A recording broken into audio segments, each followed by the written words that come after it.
مجھے عزیزی کا لفظ کے ساتھ لوگ پکارتے ہیں۔ M S Islamic movie channel کو کیسا سمجھتے ہیں؟ میں آپ کی گاہے بگاہے فیس بک کے اوپر مختلف چیزوں کے میں چیزیں دیکھتا رہتا ہوں اور بڑی خوشی کام کرنا، اس کے پاس ٹائم نہیں ہوتا۔ آپ کام کرو، کام سے اپنی عزت بنے گی۔ آپ کا پوری دنیا میں ماشاءاللہ نام ہے، تو پاکستان کے اندر سب سے عظیم ترین ادارہ جس کا میں نام لینے لگا ہوں، جس کی وجہ سے مجھے عزیزی کا لفظ کے ساتھ لوگ پکارتے ہیں۔ السلام علیکم ناظرین، ہم اس وقت موجود ہیں قاری عبدالسلام عزیزی معہد القرآن لاہور، اور ہم ادھر پہنچے تو آئیے ان سے گفتگو کرتے ہیں۔ جی السلام علیکم۔ جی وعلیکم السلام ورحمۃ اللہ وبرکاتہ۔ شیخ کیا حال ہے؟ جی اللہ کا احسان ہے، الحمدللہ رب العالمین۔ شیخ، آپ نے کیسے آغاز کیا؟ اتنا بڑا آپ نے ادارہ ماشاءاللہ بنایا ہے، کیسے آغاز کیا آپ نے؟ بسم اللہ الرحمن الرحیم۔ آپ کا جو سوال ہے یہ بالکل چھوٹا سا سوال ہے، لیکن اس کا جواب بہت طویل اور لمبا ہے۔ کوئی بھی بلڈنگ تیار ہونے میں کسی ایک چیز کا عمل دخل نہیں ہوتا ہے، اور خالصتاً جو چیزیں اللہ رب العزت کی رضا کے لیے بنائی جاتی ہیں، دین جو ہے وہ بہت زیادہ سٹرگل، محنت اور خلوص مانگتا ہے، پھر جا کے کامیابیاں جو ہوتی ہیں وہ بندے کے قدم چومتی ہیں۔ معہد القرآن الکریم کے حوالے سے آپ کا جو سوال ہے کہ یہ کیسے آغاز ہوا، اور آپ نے ایک سوال اور کیا کہ آپ کو یہ عزت اور شہرت اور مقام جو ہے وہ کیسے ملا؟ جی، آپ کا پوری دنیا میں ماشاءاللہ نام ہے، تو آپ کا کس طرح یہ ہوا؟ دیکھیے، بنیادی طور پر جب آدمی پیدا ہوتا ہے، اللہ رب العزت اس کے اندر کچھ ایسی خوبیاں، ایسی چیزیں جس حوالے سے اللہ تعالیٰ نے اس سے کام لینا ہوتا ہے، اللہ تعالیٰ اس کے اندر وہ چیزیں اپنی رحمت، اپنے فضل سے وہ داخل کر دیتے ہیں، جس کی مثال نبی کریم صلی اللہ علیہ وسلم کا لوگوں کے ساتھ بیٹھنے کا انداز منفرد، بات کرنے کا انداز منفرد، اور چونکہ آپ کو نبوت ملنی تھی، تو اس طرح بچپن سے ہی آپ صلی اللہ علیہ وسلم کا جو ایک زندگی گزارنے کا طریقہ تھا وہ بہت خوبصورت ترین تھا اور عام زندگی سے ہٹ کر تھا۔ اس کی کئی ہزاروں مثالیں ملتی ہیں، جیسے کہ جبریل علیہ السلام نے آپ کا سینہ چاک کیا، اس میں سے دل نکال کے اس کو دھویا، اور پھر آپ نے جب پہاڑی کے اوپر کھڑا ہو کے کہا کہ میں اگر یہ ایک بات کروں تو آپ لوگ کیا کہو گے، تو سب نے کہا آپ جو کہتے ہیں سچ کہتے ہیں۔ تو سب آپ کو امین، صادق، ہر چیز مانتی نہیں۔ آپ صلی اللہ علیہ وسلم کے اندر وہ خوبیاں اللہ رب العزت کی طرف سے عطا کرتا تھے۔ تو میں اتنی سی گزارش کروں گا کہ جب اسکول پڑھتا تھا اپنا، تو اسکول سے جب میں واپس آتا، جب میں نے 5ویں کلاس پڑھی، تو میں گاؤں میں، چونکہ میرے والد گرامی جو کہ رحمۃ اللہ علیہ حافظ عطاء اللہ صاحب، مولانا حافظ عطاء اللہ صاحب، جو کہ گاؤں میں ہی کلاس حفظ کی پڑھایا کرتے تھے، اور حضرت قاری حافظ سلطان محمود صاحب جلال پور پیروالا کے مدرسے میں وہ پڑھے، اور دس نظامی انہوں نے حضرت صوفی عبداللہ رحمۃ اللہ علیہ، جو کہ ولی تھے اپنے وقت کے اور مستجاب الدعوات تھے، اللہ تعالیٰ ان بزرگوں قبروں پہ کروڑ رحمتیں فرمائے۔ تو والد گرامی کو میں دیکھا کرتا تھا، وہ حفظ کرواتے تھے، اور ان کا پڑھنے کا انداز بہت زوردار آواز کے ساتھ پڑھتے تھے، مصلی سناتے تھے، اس کی کوئی غلطی نہیں آتی تھی۔ تو میں بھی بچپن سے اذان کہتا تھا گاؤں میں، اور اللہ تعالیٰ کی طرف سے ایک آواز تھوڑی بہت ہی کوئی دی ہوئی تھی، تو والد گرامی کو دیکھ کے پھر وہ ایک جستجو شوق پیدا ہوتا۔ تو میں پھر کوئی بندہ آنا والد محترم کو کوئی سننے سنانے کے لیے، بیٹھنے کے لیے، تو والد گرامی میں سورہ 3 کی تلاوت سنایا کرتا تھا اس وقت، تو ان کے سامنے پیش کرتے۔ جب میں نے قدرتی طور پر جب میں نے 5 کلاس مکمل کی، تو میں نے واپس آیا، میری دوسری پوزیشن ہے اسکول میں سے 5ویں کلاس، تو میں نے اپنے والد گرامی کو بس کہہ دیا کہ میں نے آگے اسکول نہیں پڑھنا، میں نے مدرسہ پڑھنا ہے، میں نے جیسے آپ بچوں کو حفظ کراتے ہیں میں نے حفظ کرنا ہے۔ تو اس وقت پاکستان کے اندر سب سے عظیم ترین ادارہ جس کا میں نام لینے لگا ہوں، جس کی وجہ سے مجھے عزیزی کا لفظ کے ساتھ لوگ پکارتے ہیں، وہ استاد محترم رحمۃ اللہ رحمۃ واسعہ قاری حی رسول نغری صاحب کا ادارہ جامعہ عزیزیہ مشہور تھا۔ وہاں پر میرے ابو جی مجھے، والد گرامی مجھے وہاں پر لے کے آئے، اور وہاں پر مجھے داخل کروا دیا۔ وہاں پر مجھے بہت ہی شفیق اور رقیق استاد قاری سیف اللہ صاحب، جو کہ آج کل مکہ المکرمہ میں ہوتے ہیں، میں ان کی چھوٹی سی بات عرض کرنا چاہتا ہوں۔ استاد جی اکثر دیکھیں کوئی بھی بات کریں وہ استاد محترم کے ساتھ لازمی جڑتی ہے، اس کا کوئی نہ کوئی پہلو استادی کے ساتھ لازمی جڑتا ہے۔ قاری سیف اللہ صاحب سے میں نے ناظرہ شروع کیا، انہوں نے 6 مہینے میں مجھے 1 پاؤ ناظرہ پڑھایا اور زبردست قسم کا تلفظ میرا انہوں نے بنایا، مضبوط۔ اور انہوں نے استاد گرامی قاری رسول نقوی صاحب کو بتا دیا کہ یہ بچے کے گلے کے اندر بہت کرنٹ ہے اور یہ بچہ بہت اچھا بن سکتا ہے، اس کے اوپر توجہ دیں۔ تو اگلی بات میں پھر کرتا ہوں، تو قاری سیف اللہ صاحب نے مجھے 1 پاؤ حفظ کرایا اور مجھے اب تک یاد ہے۔ اس میرے پہلے پاؤ کا حفظ کا جو امتحان لیا میرے استاد ذی وقار فضیلت الاستاد حضرت قاری ابراہیم میر محمدی حافظہ اللہ تعالی نے اس پاؤ کا امتحان لیا، یہ میرے لیے اعزاز ہے۔ اس پاؤ میں میری پوری کلاس میں جو 5 پاروں کا آخری ٹیسٹ ہوتا ہے پورے سالانہ، اس میں میری پہلی پوزیشن آئی تھی۔ تو قاری رسول نقوی صاحب کے پاس جو کہ ادارے کے مدیر تھے، ناظم تھے، محتمم تھے، ان کے پاس جب یہ میری بات گئی تو انہوں نے مجھے بلایا، تو مجھ سے تلاوت سنی، تو مجھے مطلب اس وقت تھوڑی سی آیتیں پڑھائی مشق، بچہ تھا اس وقت، 1992 کی بات ہے، میرے والد گرامی مجھے چھوڑ کے چلے گئے وہاں پر۔ وہ پھر قاری سیف اللہ صاحب حافظہ اللہ جو ان کی میں بات کرنے لگا تھا کہ استاد محترم کو ابھی جب ان کی رحلت ہوئی ہے، اس سے کوئی 2 سال پہلے استاد محترم کو فالج کا ہلکا سا اٹیک ہوا، تو قاری سیف اللہ صاحب جو کہ حیات ہیں، ہمارے استاد گرامی ہیں، مکہ المکرمہ میں آ گئے اور انہوں نے استاد جی کو کال کی کہ میں نے اللہ رب العزت سے یہ بات کی ہے کہ استاد جی جب تک میرے استاد قاری یحییٰ رسول نقوی صاحب کو اللہ کریم آپ شفا نہیں دیں گے، میں تیرے در سے اٹھ کر نہیں جاؤں گا۔ تو استاد محترم کو اللہ نے شفا دی، 1 ہفتے میں استاد جی محترم کو جو فالج کا اٹیک ہوا تھا ٹھیک ہو گیا۔ تو استاد جی جب بھی آتے روتے روتے اپنے اس شاگرد کا، یعنی ان کا اساتذہ استاد محترم کا اپنے تلامذہ سے اتنا محبت اور پیار تھا کہ جدھر جائیں ہر کوئی ان کا تذکرہ کرتا ہے۔ تو وہ وہاں سے اللہ رب العزت سے ان کی شفا لے کر اٹھے اور وہ ریاض سے آئے تھے کہ استاد جی میں اس وقت تک میں نے اللہ سے قسم کھا لی ہے کہ میں اس حرم میں شریف مکی سے نہیں اٹھ کے جاؤں گا۔ اللہ نے ان کو شفا دی۔ استاد جی اکثر بات سنایا کرتے تھے۔ وہ چلے گئے، اس کے بعد وہیں سے مکہ المکرمہ سے ہی استاد محترم میرے قاری عبدالقادر مکی صاحب جو کہ بڑے بڑے حفظ کے استاد دیکھے ہیں، خدا کی قسم میں نے دیکھا ان کی کلاس میں آج کل تو 10 سے 15 20 طلبہ ہوتے ہیں، اور اساتذہ جو ہیں وہ طالب علم کو سختی بھی کرتے ہیں، پڑھاتے بھی ہیں، مطلب ان کے پاس تعداد میں نے دیکھی اس وقت میں جب پڑھ رہا تھا 1992 93 94 کی بات ہے، اس وقت ان کی کلاس کے اندر 80 سے 85 طلبہ حفظ کرتے تھے، اور میں نے کبھی نہیں دیکھا تھا کسی کو ان کو سوٹی ماری ہو، کسی کو مارا ہو، اور آج تک بھی ان کی کلاس میں ایسے 60 65 طلبہ ہیں، اور ان سے میں نے سارا قرآن کریم مکمل حفظ کیا، اور انہوں نے جو مجھے پیار دیا ایک بیٹوں کی طرح رکھا۔ قاری یحییٰ رسول نقوی صاحب استاد محترم ان کو اکثر یہ کہتے تھے یہ بچہ بہت ٹیلنٹڈ ہے، اس کے اوپر توجہ دیں، خاص نہیں استاد جی کے گھر سے کوئی ناشتہ آتا، سوئیاں شوق سے کھاتے تھے، اور اس طرح صبح صبح لسی بڑے شوق سے پیتے تھے، تو بلا لینا، کوئی تاجر حضرات آتے تھے خدمت کے لیے ادارے کی، تو وہ بلاتے اور مجھ سے کہتے ان کو تلاوت سناؤ، اس طرح کر کے یعنی جو شہرت کی جو آپ نے سوال کی ہے، یہ سب کچھ اسی عزیزیہ کے اندر جب میں نے تجوید پڑھی اور تجوید حفظ کیا، حفظ کے بعد تجوید پڑھی، میرے استاد گرامی قاری سیف اللہ صاحب اور قاری عبدالقادر مکی صاحب کا اس میں بہت عمل دخل کہ انہوں نے میرا تلفظ اور ضبط مضبوط بنایا۔ یقیناً تجوید پڑھنے کا مزہ تبھی آتا ہے جب آدمی کا ضبط اور تلفظ اچھا ہو حفظ کے اندر، پھر وہ آگے اگلے اساتذہ کے لیے آسانی بھی ہوتی ہے۔ تو اس میں یہ میں گزارش بھی کروں گا کہ جو تجوید پڑھنے والے اساتذہ ہیں وہ شرط لازمی لگائیں کہ طالب علم جب بھی تجوید میں داخلہ لے اور وہ مکمل طور پر ضبط اس کے اوپر اس کا مکمل کنٹرول ہو۔ اچھا، اس کے بعد استاد محترم میں نے تجوید کی کلاس مکمل استاد محترم قاری رسول نقوی صاحب کے پاس پڑھی، اور ان کا لگاؤ حدر اور مشق کے ساتھ اور تلفظ کے ساتھ جو میں نے دیکھا، اور پھر اس کے ساتھ ساتھ صرف علم ہی نہیں منتقل کرتے تھے، طالب علم کو کہتے تھے کہ بغیر سپیکر کے بلند آواز سے مشق کیا کرو، گلا پکتا ہے، گلا مضبوط ہوتا ہے، اور یہ تو ہو گیا کہنے کے حد تک۔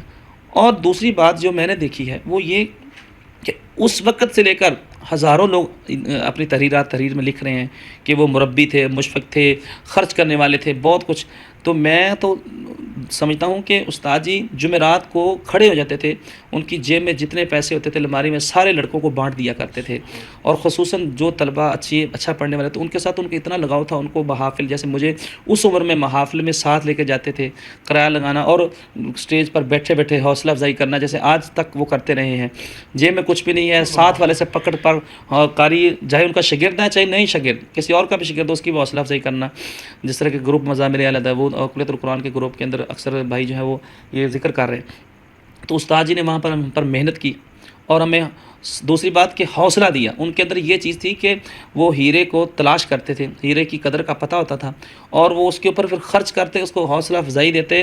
اور اس کے ہر تربیت کے حوالے سے، میں سمجھتا ہوں تربیت کے حوالے سے استاد جی نے اکثر ہزاروں جگہ پر یہ ذکر کیا کہ قاری عبدالسلام کو میں نے ایک مرتبہ بہت سخت مارا، اور یقیناً انہوں نے مجھے اتنا مارا تھا، وہ میری غلطی تھی، اور مارا، اور اس مار نے مجھے آج یہاں پر پہنچا دیا.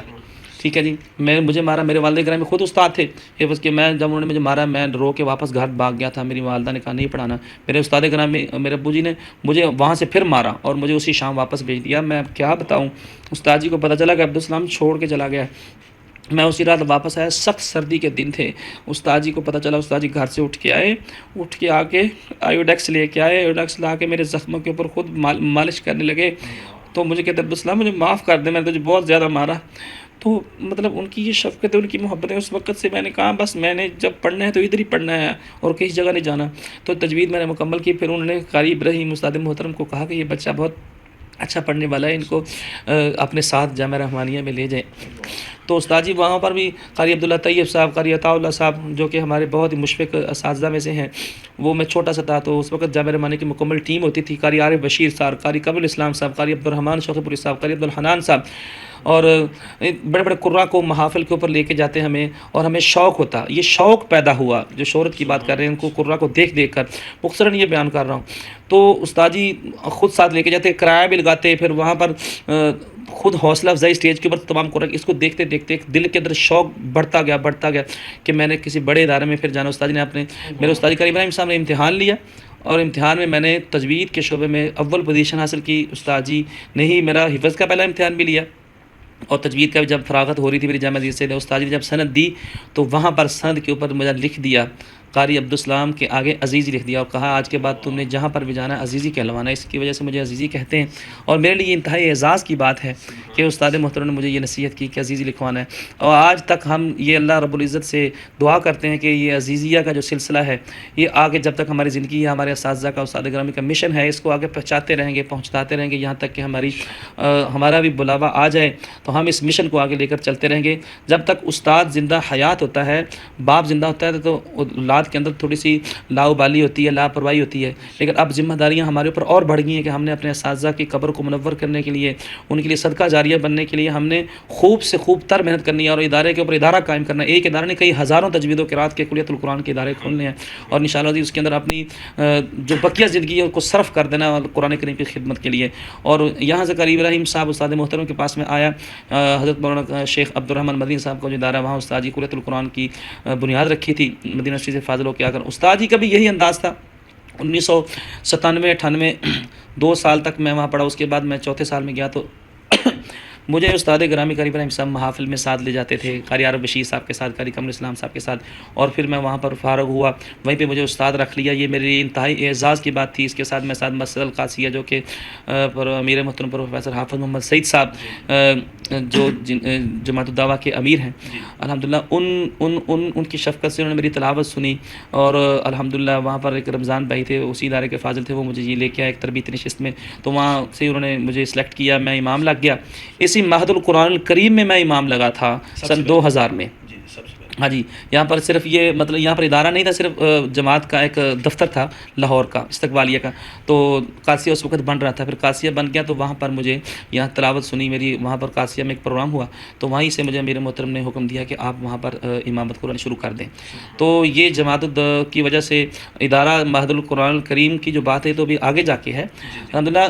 جامعہ رحمانیہ کے وجہ سے استاد محترم قاری ابراہیم حافظہ اللہ کی وجہ سے، ان کی شفقتوں محبتوں کی وجہ سے، ان کی محنت کی وجہ سے مجھے یہ جماعت الدعوہ کے ادارے کے اندر قادسی مرکز القادسیہ کے اندر امامت کی جو ہے وہ فرائض انجام دینے کا موقع ملا، اور یہ مجھے سعادت ملی کہ میرے اساتذہ کی محنت تھی. وہیں سے میں پروگراموں کے اوپر استاد جی ہر پروگرام کے اوپر مجھے قاری عارف بشیر صاحب کو، قاری قمر الاسلام صاحب کو ساتھ لے جاتے، اپنے پلے سے کرایہ لگاتے، اور آنے جانے کا خرچہ اور دیتے، سارا حوصلہ افزائی کرتے. یعنی پھر یہاں تک نہیں، قاری یحییٰ رسول نگری صاحب یہاں سے مجھے بلا لیتے تھے کہ ادھر جانا پروگرام کے اوپر، ادھر جانا پروگرام کے اوپر.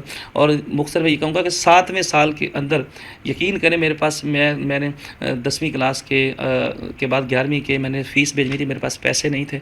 میں نے اپنے استاد محترم قاری رسول نقوی صاحب کو فون کیا کہ میرے پاس پیسے نہیں ہے، میں نے 11ویں کی فیس بھیجنی ہے، ٹھیک ہے. تو یہاں پر میں جن کا ذکر کروں شیخ حضرت استاد کا شیخ عبدالرشید خلیق صاحب، مطلب وہ بھی انہیں کا بھی یہی انداز اپنے تلامذہ کے ساتھ، اپنے شاگردوں کے ساتھ جو قاری رسول نقوی صاحب کے کہا کہ انتہائی شفیق رقیق، طلبہ کے خرچے اٹھانا، طلبہ کے ساتھ شفقتیں کرنا، صلہ رحمی کرنا، یہ سب چیزیں الحمدللہ ان 3 مشائخ کی میرے ساتھ بہت نیکیاں اور محبتیں، شفقتیں، کہ جس کی وجہ سے شوق بڑھتا گیا. پھر میں استاد لگ گیا. جب آدمی کو جس ماحول کا وہ جو اس کے اندر صلاحیت ہے اسی طرح کا اس کو ماحول میسر آ جائے، اور یہ ماحول جامعہ رحمانیہ میں تھا، اور یہ ماحول استاد محترم قاری ابراہیم میر احمدی صاحب نے تیار کیا. تو الحمدللہ ہم نے وہاں پر اللہ کی توفیق اس کے فضل سے اپنی جو ٹوٹی پھوٹی محنت تھی اس کو جو اللہ نے ایک نعمت سے نوازا ہوا تھا، محنت کی، مشقت کی، روٹی والے حال کے اندر میں رات 2 ڈھائی بجے تک مشق کیا کرتا تھا. اور یہاں تک کہ استاد جی کا گھر ساتھ تھا شیخ ابراہیم صاحب کا. تو جب میں جس دن مشق نہیں کرتا تو مجھے اگلے دن کہتے تھے مجھے آج تمہاری آواز نہیں، تو اور میرا حوصلہ اور بڑھ جاتا تھا. جیسے کہ حضرت ابی بن کعب حضرت موسیٰ عاشری رضی اللہ تعالیٰ عنہ کو حوصلہ دینے کے رسول اللہ صلی اللہ علیہ وسلم نے کہا موسیٰ میں تیرا قرآن سن رہا تھا، تو حضرت موسیٰ عاشری رضی اللہ تعالیٰ عنہ نے کہا لگا مجھے پتا تھا حبر تحبیرا، میں کو اور اٹھا کے پڑھتا کہ میرے رسول میرا قرآن سن رہے ہیں. تو یہ ہماری حوصلہ افزائی ہے کرتے تھے استاد محترم سارے. تو استادی قاری رسول نقوی صاحب آخر تک آج تک مرتے دم تک وہ حوصلہ افزائی کرتے رہے، اور یہی جو کام، یہی خوبی استاد محترم قاری ابراہیم صاحب کے پاس موجود کہ وہ بھی اپنے ساتھ لے کے جاتے، ساتھ مطلب کہ مسلسل لے جاتے. اس طرح سے یہ سلسلے کا آغاز محافل کا ہوا اور اللہ تعالیٰ نے عزت و اکرام سے نوازا. اور جو دوسرا آپ کا یہ سوال ہے کہ ماہد القرآن الکریم کا جو سلسلہ، یہ پہلا آپ نے سوال کہ عزت شہرت کیسے ملی، یہ سب اساتذہ کرام اور ان کی محنتوں اور والدین کی دعاؤں اور ان کا اچھے راستے کے اوپر ڈالنا، یہ ساری چیزیں اس کے اندر شامل ہیں. اور میں نے چیز دیکھی ایک اور، میں جہاں پر بیان نہ کروں تو یہ خیانت ہوگی، یہ ہے کہ میں سمجھتا ہوں وقت سے پہلے انسان کو شہرت اور پیسہ دونوں چیزیں اس کا جو نا وہ بربادی کی طرف لے جاتی ہیں. اکثر تلامذہ، اکثر طلبہ کے اندر یہ چیز دیکھی جاتی ہے کہ میں نے اکثر اساتذہ کے اندر یہ چیز دیکھی ہے کہ وہ طالب علم جب فارغ ہو جاتا ہے، فاضل ہو جاتا ہے، پڑھ کے چلا جاتا ہے، اور وہ جانے کے بعد جب کوئی بڑا کام شروع کرتا ہے تو اس کے اساتذہ پھر اس کی طرف نظر کرم فرماتے ہیں. لیکن استاد محترم قاری ابراہیم صاحب اور اس طرح استاد محترم قاری رسول نقوی صاحب وہ بندے کی خوبیوں کو دیکھ کر اس کی حوصلہ افزائی بھی فرماتے تھے، اور جہاں پر اس کی تربیت ہونے والی ہے وہاں پر جگہ جگہ کے اوپر اس کو ڈانٹنا بھی اور تربیت بھی کرنا. اور آخر تک جس بندے کے اندر بات کو سننے کا، اپنی اصلاح کا شوق پیدا ہو جائے طالب علم کے اندر. عموماً طلبہ کی جب تعریف ہوتی ہے یا ان کی حوصلہ افزائی ہوتی ہے تو وہ طلبہ جو ہیں وہ اپنا مقام بھول جاتے ہیں، اور جس کی وجہ سے توازن نہیں رہتی، توازن نہیں ہوتی تو پھر وہ تکبر آ جاتا ہے. تکبر کی وجہ سے اللہ رب العزت وہ نعمت اس کے پاس ہوتی ہے، علم بھی بڑا ہوتا ہے، لیکن اس کا فیض آگے جاری نہیں ہوتا. تو میرے اوپر میرے اساتذہ کی شفقتیں، محبتیں جیسے جیسے ہوئیں، میں نے اپنی توازن کو، اپنی سر، اپنے ماتھے کو ان کی جوتیوں کے اوپر لگایا، ان کی جوتیاں اٹھائیں. آج تک میں شرف سمجھتا ہوں اپنے اساتذہ کی جوتیاں اٹھانا، اور انہی کی نہیں، ان کی اولادوں کی بھی جوتیاں اٹھانا میں اپنی شرف وقت سمجھتا ہوں، جس کی وجہ سے میرے اساتذہ میرے ساتھ، ہر استاد نے میرے ساتھ محبت کی، آج تک کرتے ہیں. سب اساتذہ نے کہا یہ رسول نقوی صاحب کی تو پھر کیا بات ہے. تو وہ ان کے ہر چیز کے اوپر، پل پل کے اوپر ان کے ساتھ مشاورت ہونی، اور اس طرح استاد ابراہیم صاحب کے ساتھ مشاورت ہوتی ہے، اور تربیت کرتے ہیں کہ تواضع، من تواضع اللہ رفع اللہ، آپ جھکتے جائیں. یہیں پر میں بات عرض کروں، استاد محترم میرے پاس تشریف لائے، یہ لاک ڈاؤن ہونے سے تقریباً 2 ہفتے پہلے تشریف لائے. تو روتے روتے کہہ رہے تھے، میں نے ویڈیو بھی بنائی ان کی، پڑھا رہے تھے اوپر، کہتے ہیں کہ میں اپنی کلاس میں سب سے کمزور تھا، ضبط میں، منزل میں، حدر میں، مشق میں کمزور تھا، لیکن میری عادت تھی میں استاد محترم ہمارے دادا استاد حضرت قاری اظہار احمد صاحب رحمۃ اللہ علیہ رحمۃ واسعہ، اظہار احمد تھانوی صاحب جو ہیں ہمارے دادا استاد جی کہتے ہیں میں روز ان کی خدمت کر کے، ان کے پاؤں کو، ان کی تلیوں کو تیل لگا کے، سر کے اوپر مالش کر کے میں ان کی خدمت کیا کرتا تھا، اور مجھے دعا دیتا. میں ان کی دعاؤں کے صدقے آج یہ ہے کہ مشرق سے لے کر مغرب تک، پشاور سے لے کر کراچی تک، کراچی خیبر تک، ہر جگہ جہاں دیکھیں اب آپ کو عزیزی اکٹھے نظر آئیں گے، عزیزیہ کا فیض نظر آئے گا، عزیزیہ کا ہی فیض نظر آئے گا. جگہ جگہ کے اوپر استاد جی کا فیض ہے. کوئی ان کا پوتا شاگرد ہے، کوئی ان کا ڈائریکٹ شاگرد ہے. اس کی وجہ کیا ہے کہ آپ اپنے اندر جتنا آپ کو علم ملا اس سے ڈبل آپ کے اندر تواضع، انکساری، عاجزی نہیں چاہیے. اس وقت کہ جب آپ پڑھ رہے ہیں اس وقت تو آپ کو علم کی ضرورت ہے، اس وقت آپ کو علم کی ضرورت ہے کہ آپ نے علم حاصل کرنا، آپ کو استاد کی بات مانتے بھی ہیں، چاہے وہ آپ کو ناگوار گزرے کہ مجھے کلاس سے نکال دے گا، اس وقت آپ کی مجبوری ہے، اس کو آپ کو مفاد ہے، مطلب ہے۔ اصل شاگرد کا پتہ چلتا ہے جب وہ فارغ ہونے کے بعد کسی اعلیٰ عہدے پہ مقام پہ فائز ہوتا ہے، اور پھر اپنے اساتذہ کا خیال رکھے، اپنے اساتذہ کے ساتھ جو مل جل کے رہے، ان کی ضرورتوں کا خیال رکھے کہ بچپن میں انہوں نے ہمارے اوپر شفقت کی، جیسے اللہ نے فرمایا رب ارحمہما کما ربیانی صغیرا، کہ جیسے اے اللہ ان پر رحمت فرما جیسے میرے بچپن میں انہوں نے میرے اوپر شفقتیں کی ہیں۔ تو آپ اپنے اساتذہ کے لیے جس طرح وہ آپ کے بچپن میں آپ کے ہر لحاظ سے خیال رکھتے تھے، آپ ان کے بڑھاپے میں ان کی اولادوں کا بھی خیال رکھیں اور مرتے دم تک رکھیں، کبھی اپنا مت سوچیں، آپ ان کا خیال رکھیں گے، اللہ تعالیٰ آپ کا خیال رکھے گا۔ تو یہ چیزیں انسان کو اوپر لے جاتی ہیں۔ ان اللہ یرفع بہذا الکتاب اقواما ویضع بآخرین من تواضع للہ رفعہ اللہ۔ تو یہ میں اپنے شاگردوں سے، اپنے ساتھیوں سے، قراء کرام سے۔ دوسری بات کہ استادی کاری یحییٰ رسول نقوی صاحب کا جو خوبی میں نے دیکھی ہے کہ وہ ہر بندے کے بارے میں کبھی دل میں خلش نہیں رکھتے تھے، معاف کرتے تھے، بڑا دل تھا، سمندر دل تھا، معافی کرتے تھے، کوئی بات سن بھی لینا کہنا کوئی بات نہیں، ہمارا کام ہے آگے اوپر جانا ہے، کام کرنے والے کو باتوں سننے سے غرض نہیں ہونی چاہیے، اس نے کام کرنا اس کے پاس ٹائم نہیں ہوتا، آپ کام کرو، کام کرو، کام سے اپنی عزت بنے گی۔ تو یہ چیز ان کے اندر بہت پائی جاتی تھی کہ دل کو صاف رکھنا۔ تو میں بھی رکھوں، کسی کو نقصان نہیں پہنچایا۔ میں بھی یہ اپنے بھائیوں کو یہ گزارش کروں گا، عرض کروں گا قراء کرام کو کہ اذا صلی القراء صلی الناس، کہ آپ جتنے اپنے دل کو پاک صاف رکھیں گے اپنے ساتھیوں کے لیے، اپنے ہم اثروں کے لیے، اپنے تلامذہ کے لیے، اپنے اساتذہ کے لیے، تو آپ کو اللہ رب العزت اس کا اجر ضرور دیں گے۔ آپ کی جو فیض ہے، آپ کی اندر جو خیر ہے اساتذہ سے ملی ہے، وہ آگے ضرور منتقل ہوگی، جس کی وجہ سے آپ اپنے لیے اور اپنے اساتذہ کے لیے اور اپنی ذات کے لیے آپ ایک بہترین جو سا صدقہ جاریہ بن سکتے ہیں۔ جزاکم اللہ خیر۔ تو شیخ اس میں مہد القرآن کا قیام کب سے ہوا اور کتنی دیر؟ مہد القرآن الکریم کا قیام 2007 کے اندر میں جب امام لگا تھا، تو اس کے بعد میں جامعہ رحمانیہ میں استاد لگ گیا، 19 سال میں نے جامعہ رحمانیہ میں پڑھایا ہے۔ پھر مہد القرآن الکریم کی مصروفیات میری بڑھتی گئی۔ 2007 کے اندر حضرت امیر محترم حافظ محمد سعید صاحب اور محترم جماعت کے جو بڑے رہنما ہیں حضرت قاری محمد یعقوب شیخ صاحب ہیں، اور باقی جماعت کے جو قابلین تھے، ان کو ضرورت محسوس ہے کہ جماعت کے اندر ایک ایسا ادارہ ہونا چاہیے جو کہ تجوید اور قرات کے حوالے سے جماعت کا کام نہیں ہے، یہ کام ہو سکے۔ تو الحمدللہ اس جگہ کو سلیکٹ کیا گیا تمام بزرگوں کی مشاورت سے، اور اس کا نام مہد القرآن الکریم محترم قاری یعقوب شیخ صاحب نے نام جو سلیکٹ کیا، میرے محترم نے اس کو پاس کیا۔ اور شروع میں جب میں نے یہاں سے 2007 میں آغاز کیا، جامعہ رحمانیہ میں مکمل ٹائم دیتا تھا، پھر میں نے وہاں پر میں وہاں پر 1.5 گھنٹہ میں نے مسلسل کر دیا پڑھانا، 2 گھنٹے دیتا تھا، اور پڑھا کے ادھر آ کر پھر مسلسل 9 بجے سے رات مغرب تک اثر تک میں مکمل ٹائم دیتا تھا، محافل پہ جاتا تھا، قادسیہ میں امامت کراتا تھا۔ یعنی الحمدللہ اپنی زندگی کے اندر ہر وقت اسٹرگل رکھی ہے، حرکت رکھی ہے، تاکہ قرآن کے ساتھ جتنا کام کیا جائے کام میں اپنے ساتھ کے لیے صدقہ جاریہ بن جاؤں الحمدللہ۔ تو اس وقت سے یہ آغاز ہوا۔ پہلی کلاس میری 7 طلبہ کی تھی، پھر آہستہ آہستہ تجوید کے شعبے میں اللہ رب العزت نے اپنی رحمت، اپنے فضل، اساتذہ کی دعاؤں، اساتذہ کی سرپرستی، استاد محترم قاری ابراہیم صاحب کے وقتاً نہیں ہر وقت، اور قاری رسول نقوی صاحب کے مشورے، ان کی دعائیں، اور اللہ رب العزت کے سامنے خاص وقت میں رونا، ان سے دعا کرنا اللہ اس کو آباد کر دے، اس کو اخلاص سے نواز دے ہمیں۔ محنت کی کرتے کرتے شعبہ تجوید کامیاب ہوا۔ پھر اس کے بعد الحمدللہ شعبہ تجوید کے بعد الحمدللہ ہمارا یہ 8واں بیچ تھا قراءت اشرا کا۔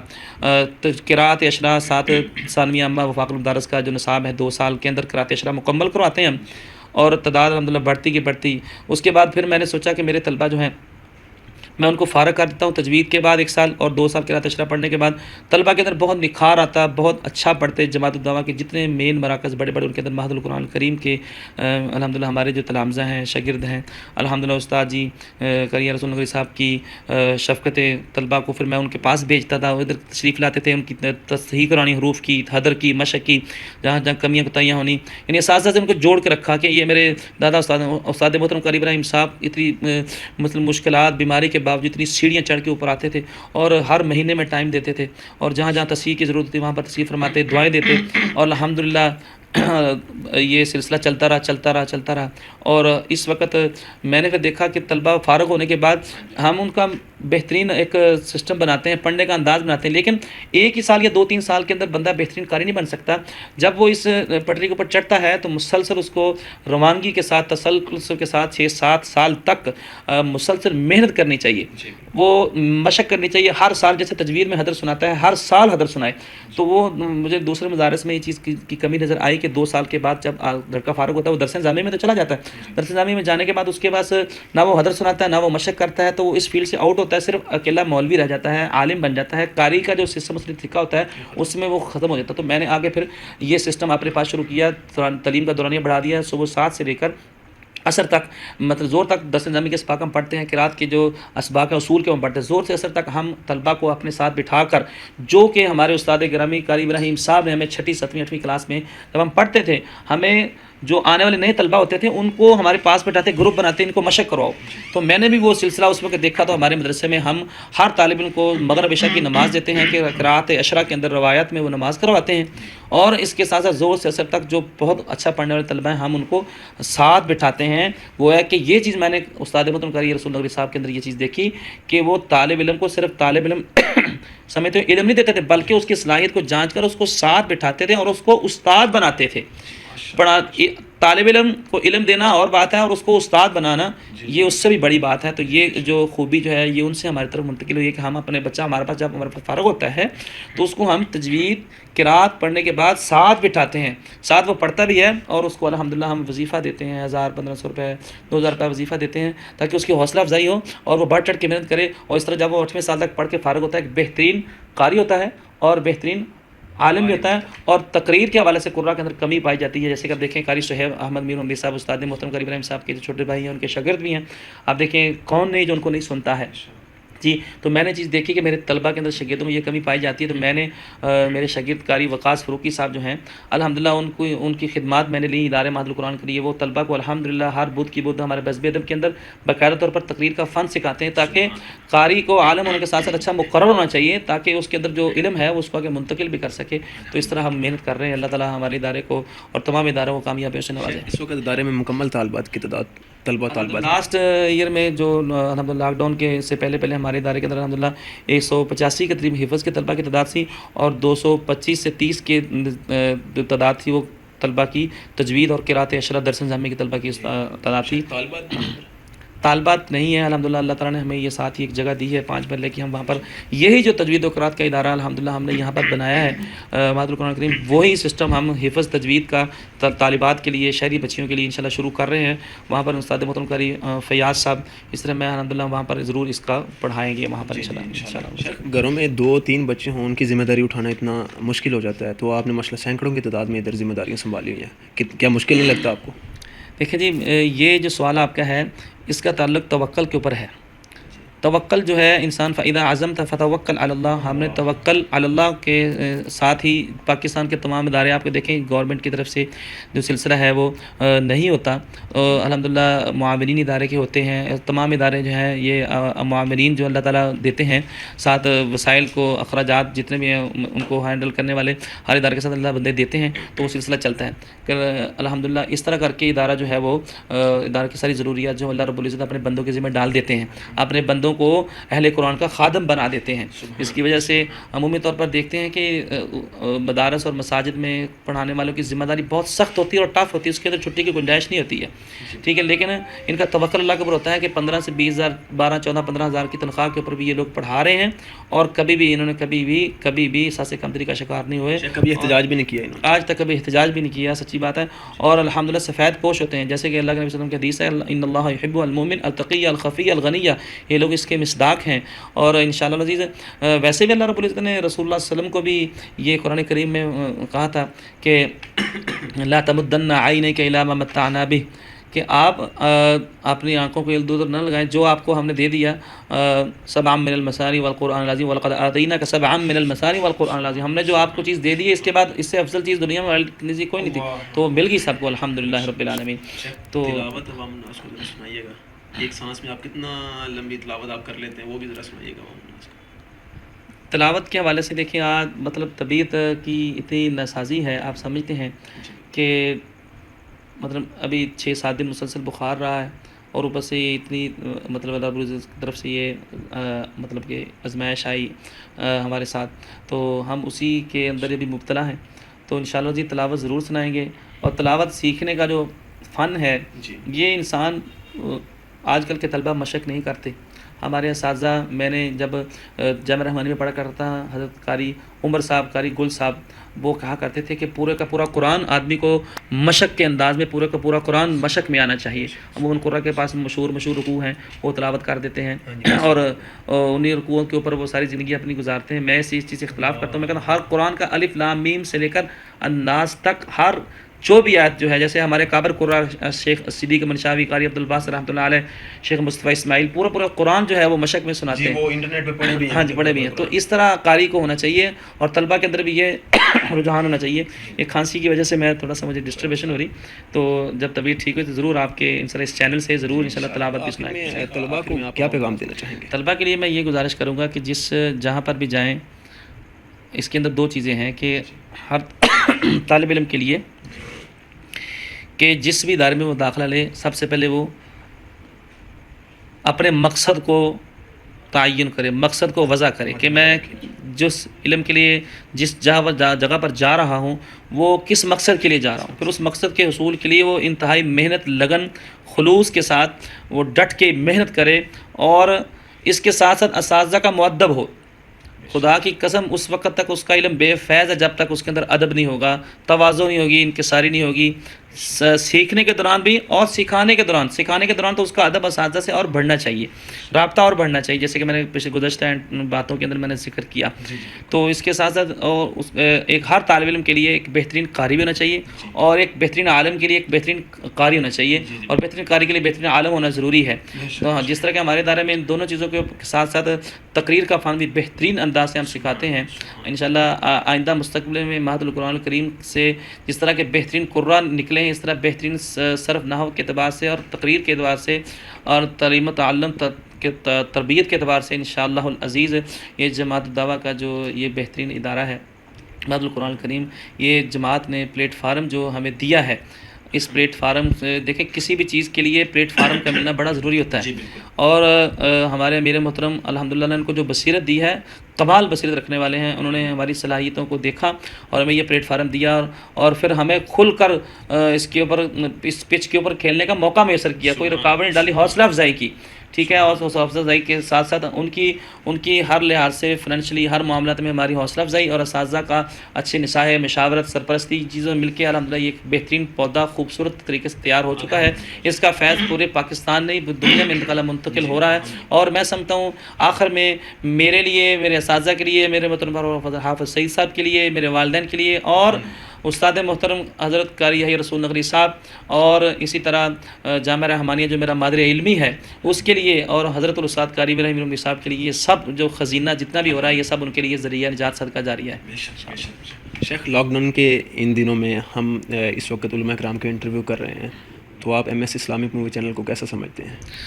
جی الحمدللہ، میں آپ کی گاہے بگاہے فیس بک کے اوپر مختلف چیزوں کے میں چیزیں دیکھتا رہتا ہوں اور بڑی خوشی ہوتی ہے آپ کا علماء کے ساتھ جڑنا. میں سمجھتا ہوں جو اس گئے گزرے دور میں لوگ سوشل میڈیا کے اوپر بہت کچھ کر رہے ہیں، کوئی کھانا پکانے کی چیزیں سینڈ کرتا ہے، کوئی کس طرح کی سینڈ کرتا ہے، کوئی کس طرح کی سینڈ کرتا ہے اور سبسکرائب کریں. یہ میں کہتا ہوں کہ اس چینل کو جس کے اندر جو لوگ علماء سے جڑتے ہیں ان سے دینی انٹرویو کرتے ہیں اور اس طرح اداروں میں جا کے آپ لوگ اپنا ٹائم نکال رہے ہیں، یہ بہت ایک تو آپ کے لیے بھی اعزاز کی بات ہے اور اداروں کو، دین کے ان قلعوں کو آپ ماشاءاللہ عزت دے رہے ہیں. اللہ تعالیٰ آپ کو بھی عزتوں سے نوازے گا. اور میں انشاءاللہ عزیز اس چینل کے بارے میں آئندہ سے کے لیے مستقبل میں بھی دعا گو ہوں اور امید رکھتا ہوں کہ آپ اس سلسلے کو جو دین کے حوالے سے ہے اس کو قرات و تجوید اور قرات اور قرآن اور حدیث کی اشاعت کے حوالے سے آپ نے جو کھڑے ہوئے ہیں، انشاءاللہ ہم ہر لحاظ سے آپ کے ساتھ ملنے بیٹھنے ہر وقت ہر لحاظ سے تعاون کے لیے تیار ہیں اور اکابر مشائخ کے ساتھ آپ کا جڑنا ہی آپ کو آپ کے اقبال کو بلند کر دے گا انشاءاللہ. جی ناظرین، ہمارے ساتھ قاری عبدالسلام عزیزی حافظہ اللہ یہ موجود تھے. آپ نے ملاحظہ فرمائی مکمل گفتگو. مزید اس طرح کی ویڈیو کے لیے ہمارا چینل سبسکرائب کریں. السلام علیکم.